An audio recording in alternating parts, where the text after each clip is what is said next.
Hello there. It's good to see you again. I'm just a bit embarrassed. I'm doing something kind of unorthodox. I just did the dishes,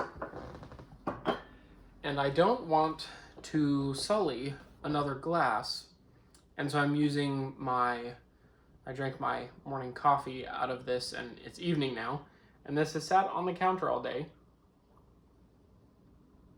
And so I'm using this to drink this.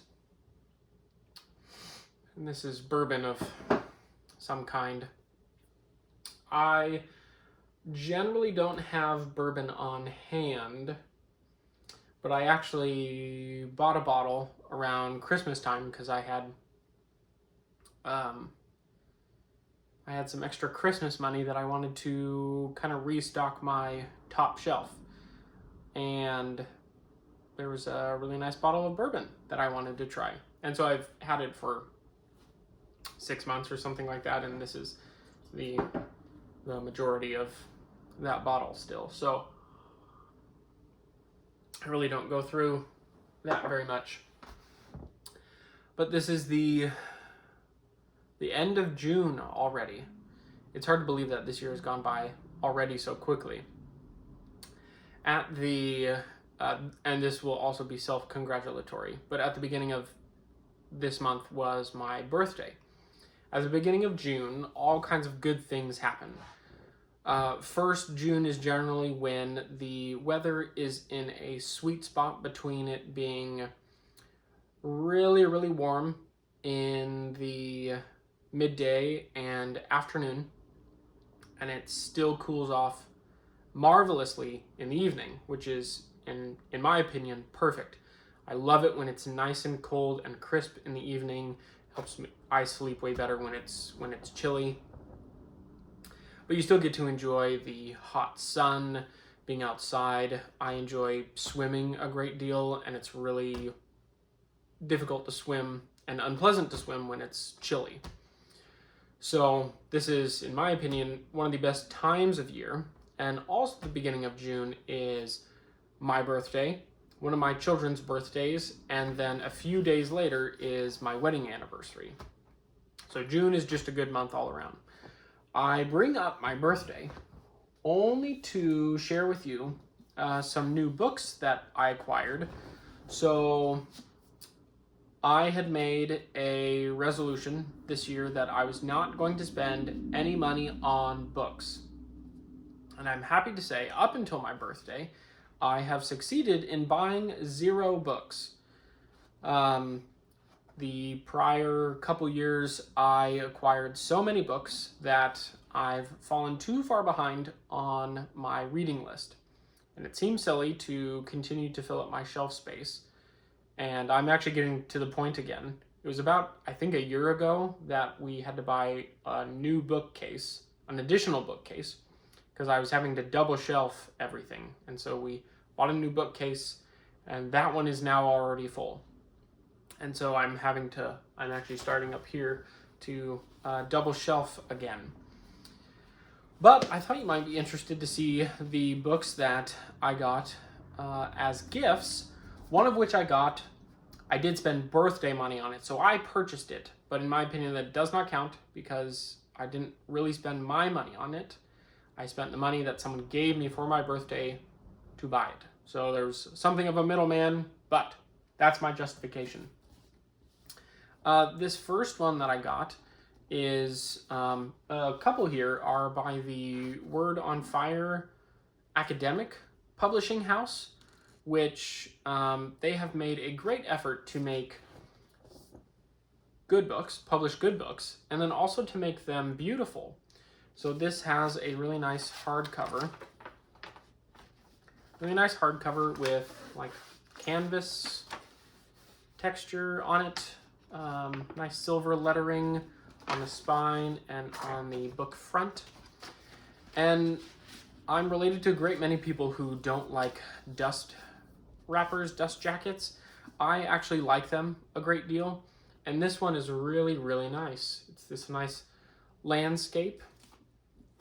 And the title of this is Tolkien's Modern Reading Middle-earth Beyond the Middle Ages, and this is by Holly Ordway, who's also the author of... I know nothing about this book, so I can't give you any more insights there. Other than to say, actually, that there's a familiar name on the back of this on one of the commendations, and this is Malcolm Guite. This is his words. This is a work of the first importance. Holly Ordway's painstaking scholarship, her close reading of primary sources in their proper context, challenges and thoroughly revises the image of Tolkien as someone who took no interest in contemporary culture. Ordway also offers a fine critical understanding of why and how Tolkien drew on their sources, an understanding that will enrich anyone's experience in rereading the Legendarium. He goes on. But, of course, Malcolm Guite is a very big inspiration for me. Between him and my mother, both of them contributed perhaps an equal amount to my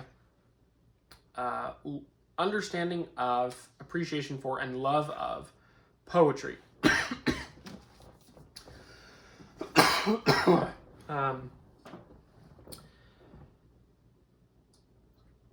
So that's that first one. This second one is by the same author and same publisher, actually. This is Holly Ordway's Tolkien's Faith. I would assume this is something of what's the word I'm looking for?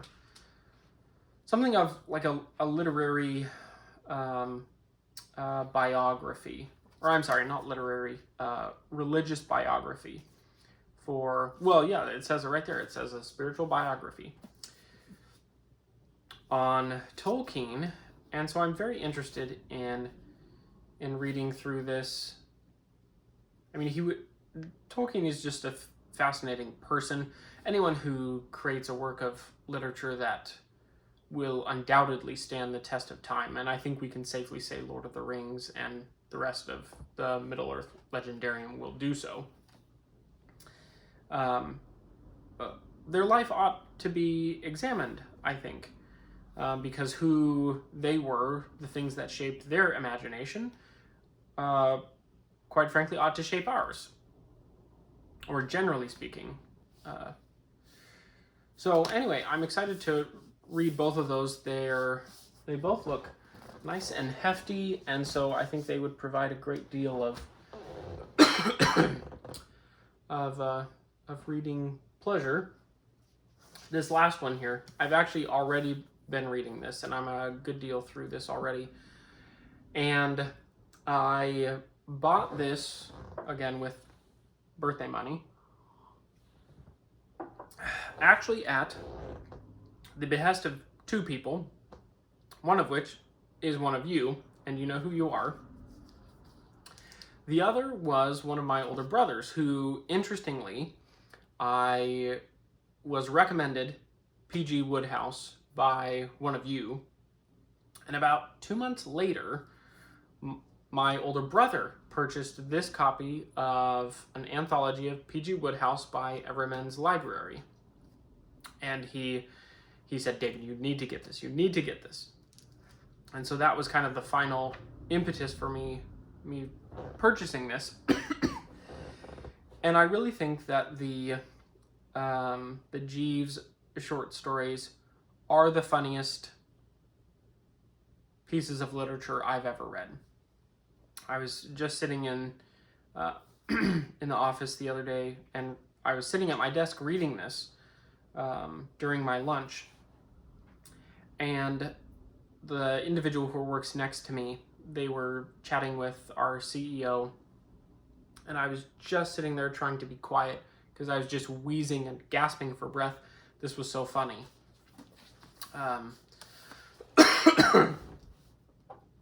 So I thought I might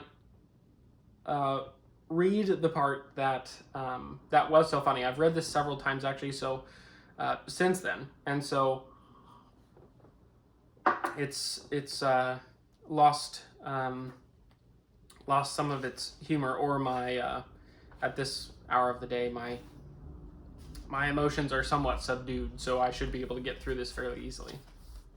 But this is the short story Jeeves and the Impending Doom, who, of course, these stories are written from the first-person perspective of Bertram Wooster, who is this young gentleman in England, of course, who just goes about his life and does gentleman things that someone who doesn't have to clock in for, a 9 to 5 or what have you. And he acquires, early in these stories, this fellow Jeeves as his valet. And what happens in this story, Jeeves and the Impending Doom, is Bertie, the gentleman, visits I believe it's his Aunt Agatha, who he doesn't like and who doesn't like him. She thinks he's lazy layabout, which he kind of is. And he's offended with all the indignity that a layabout gentleman would naturally have. And he and Jeeves go to visit, and it comes out that that Wooster's there in order to meet this politician to kind of do this soft interview so that Bertie can be this person's secretary. And Agatha has orchestrated all of this, and so she, as soon as Bertie gets there with Jeeves, she says, okay, no smoking, no drinking, no fun of any kind. I mean, that's the spirit in which Bertie takes those commands. And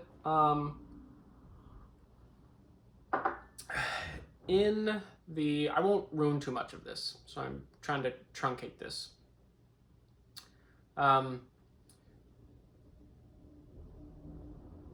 In the interest of saving someone's reputation, someone plays a prank on the politician, and Wooster rescues this person, the politician, from this situation. But it's incumbent upon him to make sure that the politician doesn't blame the person who actually perpetrated the prank. And he's trying to figure out how he can do this, because the politician astutely has already thought, I bet it's this person. And that's exactly who Bertie doesn't want to be accused, for one reason or another. You have to read it. And so Jeeves says, let's see. Everything in matter which he spoke. Let's see.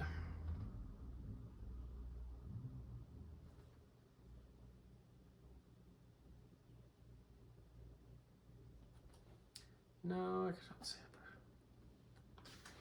Let's see, where is this?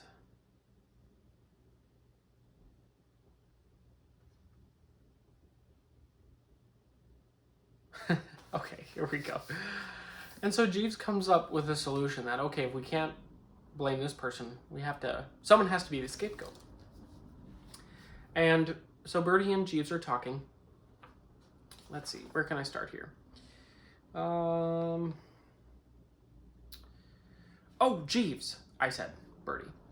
I've just been thinking, oughtn't somebody to go and give Mr. Filmer a spot of quinine or something? Errand of mercy, what? I have already done so, sir. Good. I wouldn't say I like the man frightfully, but I don't want him to get a cold in the head. I shoved on a sock. Jeeves, I said, I suppose you know that we've got to think of something pretty quick. I mean to say, you realize the position. Mr. Filmer suspects young Thomas of doing exactly what he did do. And if he brings home the charge to Aunt Agatha, she will undoubtedly fire Mr. Little, and then Mrs. Little will find out what Mr. Little has been up to, and what will be the upshot and outcome, Jeeves. I will tell you, it will mean that Mrs. Little will get the goods on Mr. Little to an extent to which, though only a bachelor myself, I should say that no wife ought to get the goods on her husband if the proper give and take of married life, what you might call the essential balance, as it were, is to be preserved. Women bring these things up, Jeeves. They do not forget and forgive. Very true, sir.